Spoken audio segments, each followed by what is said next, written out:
Hello students, this is our third lecture for magnetism. इसके पहले के दो लेक्चर्स में मैंने actually this is our fourth lecture to be very correct, I have to correct this year. So तो ये हमारा चौथा लेक्चर है मैग्नेटिज्म का। इसके पहले के तीन लेक्चर्स आप पहले पढ़ लें बिफोर अटेंडिंग दिस लेक्चर। जैसा कि मैंने कहा कि ये चैप्टर बहुत स्कोरिंग है, मैग्नेटिक इफेक्ट ऑफ करंट। इसमें हमें किसी भी एक wire current carrying conductor current carrying wire के कारण हमें मैग्नेटिक फील्ड निकालना आना चाहिए। और इस चैप्टर में आपको केवल 3 फार्मूले याद करने, जिसमें से 2 फार्मूलों के बारे में मैंने अपने पिछले 2 लेक्चर्स में बात किए थे, जो कि एक था magnetic field due to a straight wire और दूसरा था magnetic field due to a circular wire at it centre. ये जो थर्ड फार्मूला हमें जो याद करना है उसके बारे में आज का डिस्कशन होगा। यह है magnetic field due to a circular wire on its axis. चलिए तो इसको हम आगे बढ़ाते हैं आज के लेक्चर को without spending much time. So let me make the arrangements and start with the lecture today. So let's do that. Okay, so this is the lecture today. So today is the fourth lecture, magnetic field due to a circular wire on its axis. आगे चलते हैं।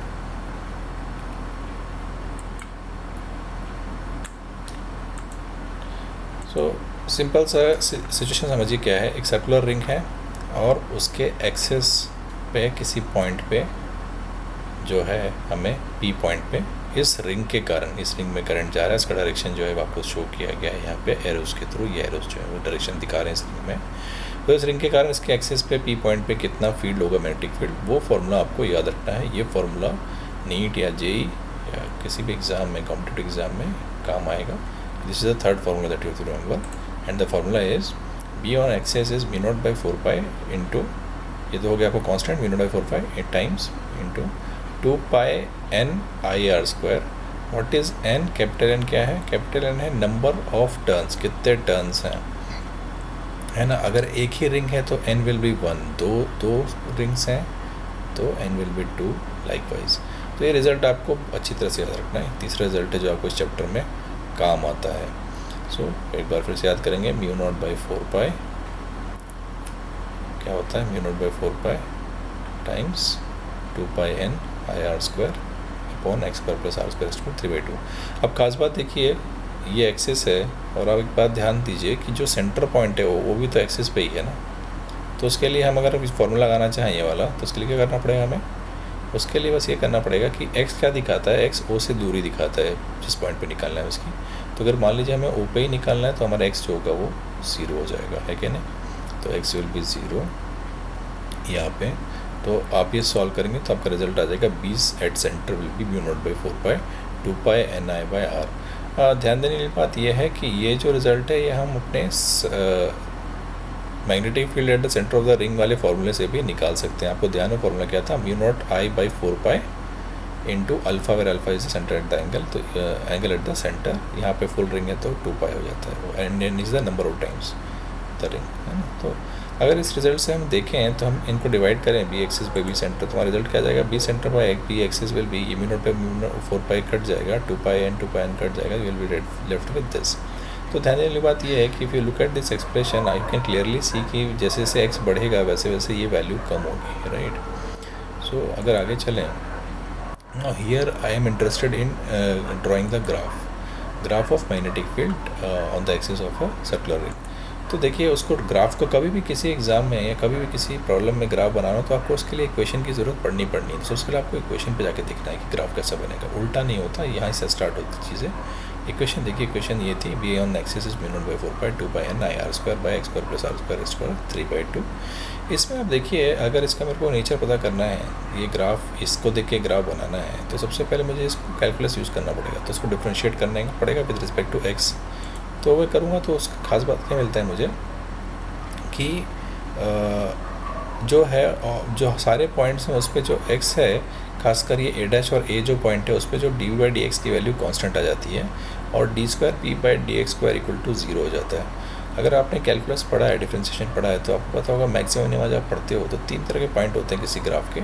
एक तो होता है maxima, जैसे यहाँ पे देखिए ये वाला पॉइंट, टॉप वाला पॉइंट मैक्सिमा कहलाएगा। एक होता है मिनिमा जो यहाँ कहीं नीचे आएगा। इनके अलावा एक तीसरा पॉइंट होता है जहाँ की D square P by D X square की वैल्यू 0 होती है। उस पॉइंट को बोला जाता है इन्फ्लेक्शन पॉइंट। यहाँ पे जो इन्फ्लेक्शन पॉइंट है वो है ए डैश और ए। तो वही रिजल्ट तो अब हम देखेंगे अगर तो x equal two plus r/2 और x equal to minus r/2 पे ये पॉइंट इन्फ्लेक्शन पॉइंट आते हैं। ये आपको रिजल्ट याद रखना है, कई बार एग्ज़ाम में पूछे जा सकता है, नीट या जे या इवन CET वाले एग्ज़ाम में अपने MSCT में कहीं पूछा सकता है। चलिए और एक बात और, अगर आप ये क्या करें, आप जानना चाहें कि a डैश और a पे वैल्यू क्या है तो क्या करना पड़ेगा, यहाँ पे रिजल्ट में x की जगह r/2 पुट करना पड़ेगा। तो यहाँ पे अगर x की r/2 पुट कर दूँगा तो सॉल्व करने के बाद मेरा रिजल्ट आ जाता है b equal to 4/5 μ0 ni root 5r। ये रिजल्ट है। ये याद रखने की ज़रूरत नहीं है, you don't need to remember this, only need to remember this formula as I said. 3 ही फार्मूले चैप्टर याद करने हैं, जो कि जिसमें से 3 मैं डिस्कस कर चुका हूँ, ये तीसरा है, पिछले 2 जो हैं वो पिछले 2 लेक्चर में।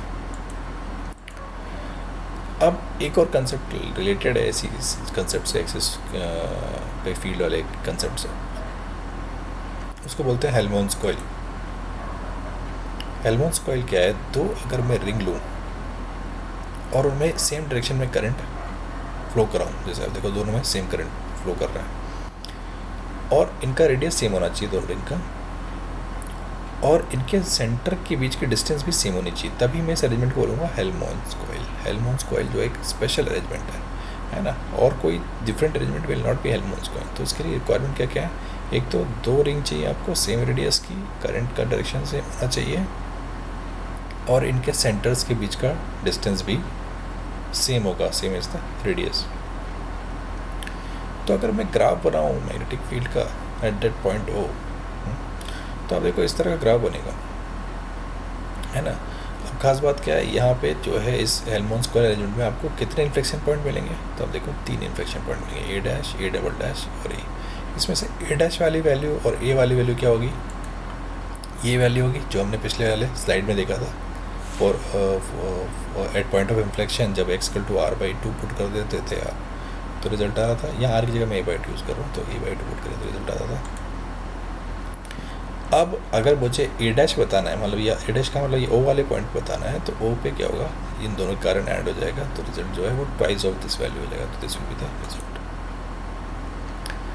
बिफोर गोइंग फर्दर आपको समझना पड़ेगा हेल्महोल्ट्ज़ कॉइल के लिए रिक्वायरमेंट क्या है कि current direction is same in both coils and distance between their centres is equal to their radius. ये 2 रिक्वायरमेंट जरूरी है, तभी उसको आप हेल्महोल्ट्ज़ कॉइल बोलेंगे। ये आपके बोर्ड पेपर में भी आ सकता है, स्कूल एग्जाम में भी पूछा जा सकता है।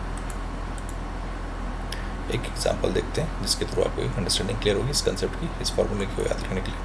क्वेश्चन क्या बोल रहा है, एक circular current carrying loop of radius r carries a current I. The magnetic field at a point on the axis of a coil is 1/√2 times the magnetic field at the center. Distance of point from the center is। देखिए ये जो सवाल है केवल formula based सवाल है कि नहीं। तो आपको क्या करना पड़ेगा, पहले आपको एक्सिस वाला फार्मूला लिखना पड़ेगा और आपको सेंटर वाला फार्मूला लिखना पड़ेगा, और आपको दिया गया एक्सिस वाला जो फार्मूला है b at axis is equal to 1/√2 time b at centre. वही हम कर रहे हैं, इसका सोल्यूशन देखेंगे। ये b एट एक्सिस है, एट डिस्टेंस है ना, और ये b एट सेंटर है, और कहा है b एट सेंटर जो है 1/√2 time b of centre is the b at axis. Equate किया, इसको सॉल्व किया, रीअरेंज करके आंसर आ रहा है x equal two plus minus r। Simple straight forward answer question था, तो आप जो है उसमें से डी ऑप्शन करेक्ट हो जाएगा। So this is all you need to know about this formula, which is the axis magnetic field on the axis of a ring. I hope आपने formula याद कर लिया होगा. So now that we have learned all the 3 formulas, there is one more lecture. Next lecture, I'll discuss about Ampere's law, जो कि एक और तरीका है। जैसे आप इलेक्ट्रोस्टैटिक्स में देखते हो, इलेक्ट्रोस्टैटिक्स में आप 2 चीज़ें सीखते हो, एक होता है आपका कूलम्स लॉ और फिर आप सीखते हो गॉस लॉ। वैसे ही उसके पैरेलल अगर आप मैग्नेटिज्म में देखोगे तो एक होता है Biot Savart law which is the parallel to Coulomb's law, and there is another law which will learn in the next lecture which is Ampere's law which is the parallel of Gauss law. तो अगर Gauss law समझते हो तो उसी तरह आपको इस समझने में ईजी रहेगा ये, है ना। With that I will and this lecture.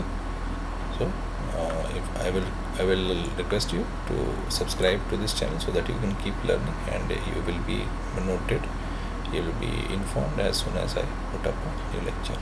Happy learning, make the best of it.